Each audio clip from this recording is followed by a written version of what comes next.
You know the feeling, right? Information is absolutely everywhere. It's pouring in from our phones, our laptops, our TVs, every single device we own. And all this access, this incredible flood of data, it comes with a very familiar feeling, being completely and utterly overwhelmed. It is such a strange paradox, isn't it? You can spend hours just scrolling, reading articles, watching videos. You feel totally full of content, but somehow you feel empty of any real understanding. You've consumed and consumed, but what have you actually learned? That's that weird full but empty feeling, and honestly, it's a huge sign that our relationship with information is pretty broken. And just to get a sense of the scale we're talking about, check this out. Researchers found that the average person consumes about 34 gigabytes of information every single day.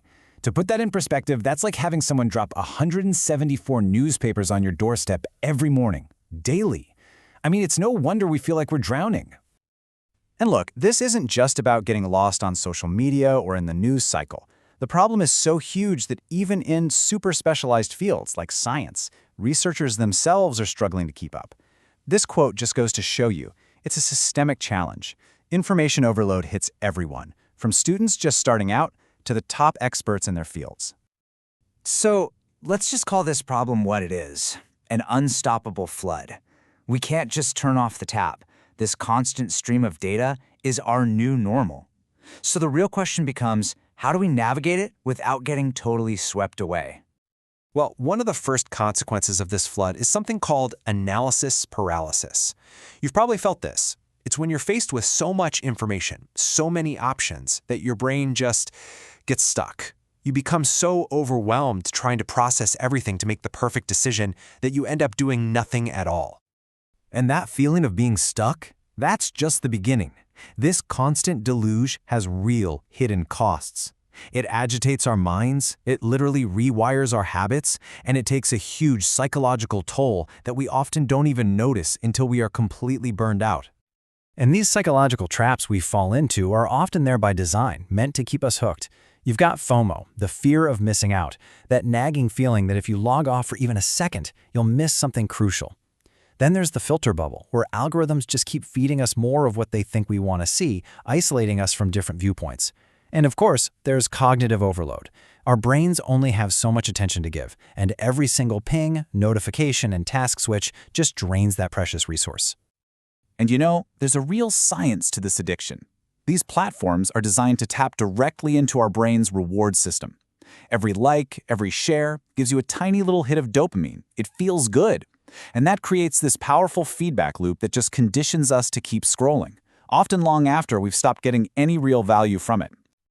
I mean, think about the promise versus the reality of it all. We were promised more connection, more knowledge, more efficiency, but what did we actually get?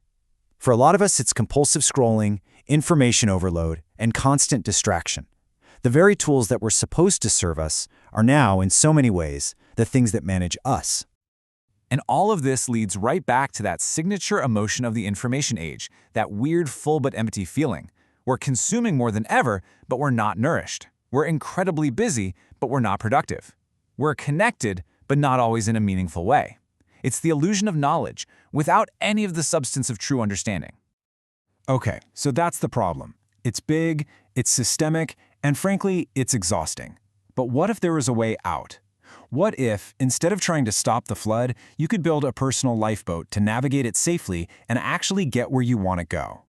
This brings us to the solution. And it's really a two-part approach. This isn't about a new app or some quick productivity hack. No, this requires a fundamental shift in our thinking, a new philosophy, and then pairing it with a practical, reliable system to actually put that philosophy into action. So the philosophy is called digital minimalism. And this is not about rejecting technology. It's about being intensely intentional with it. The whole key is to start with your core values. Things like creativity, community, health, and then you work backwards, asking which of these digital tools truly support these things. And the core idea here is so simple, but it's powerful. Digital minimalists recognize that cluttering our time and our attention with too many apps, services, and notifications, well, it creates a huge negative cost. It just fragments our focus and drains our energy, and that far outweighs the small, little benefits of each individual thing. So as minimalism is the philosophy, what's the system? It's this idea of building a second brain. And no, this isn't science fiction. It's a method for creating an external place, a trusted place, to store and organize what you care about. It offloads that burden of trying to remember everything, and it frees up your actual brain for what it does best: deep thinking and problem solving. And this system is built on a simple, 4-step process called CODE. First, you capture ideas that resonate with you. Then, you organize them for action. Next, you distill them down to their core essence. And finally, and this is the most important part, you express that knowledge by creating something new. It's a workflow for turning all that passive consumption into active creation. Here's a perfect real-world example of how powerful this can be. The author of Building a Second Brain captured a small note about hiring practices way back when he was just a freelancer. It wasn't useful to him right then, but 2 years later, when he was hiring his very first employee, that note was waiting for him, a powerful piece of knowledge he used to build his company. What this does is it totally flips your creative process. The old way is the heavy lift, trying to come up with a brilliant idea on the spot under pressure. The new way is the slow burn. You draw on this rich archive of ideas you've been collecting over time. It's calmer, it's more sustainable, and ultimately, it's way more powerful. Time suddenly becomes your ally, not your enemy. So what's the ultimate payoff for adopting this new philosophy and this new system? Well, it's a fundamental shift in your identity. You stop being just a passive consumer of information, and you become an active creator of value in the world. This quote totally reframes the whole idea of creativity. It's not about being some lone genius who has to come up with everything from scratch. It's about becoming a skilled curator, someone who gathers the best ideas, connects them, and synthesizes them to create something new and meaningful. So ultimately, building a second brain isn't just another productivity technique. It really changes how you see yourself. When your best ideas are safely stored and organized, you're free to think bigger thoughts. You can finally step out of that reactive storm of information and become the calm, confident conductor of your own life and your own work. There was this philosopher, Giambattista Vico, who had this powerful idea. He basically said, we only know what we make. To truly know something, you have to apply it, you have to build with it, and create with it. So the final question I want to leave you with isn't about what you'll consume next. It's about what you will make.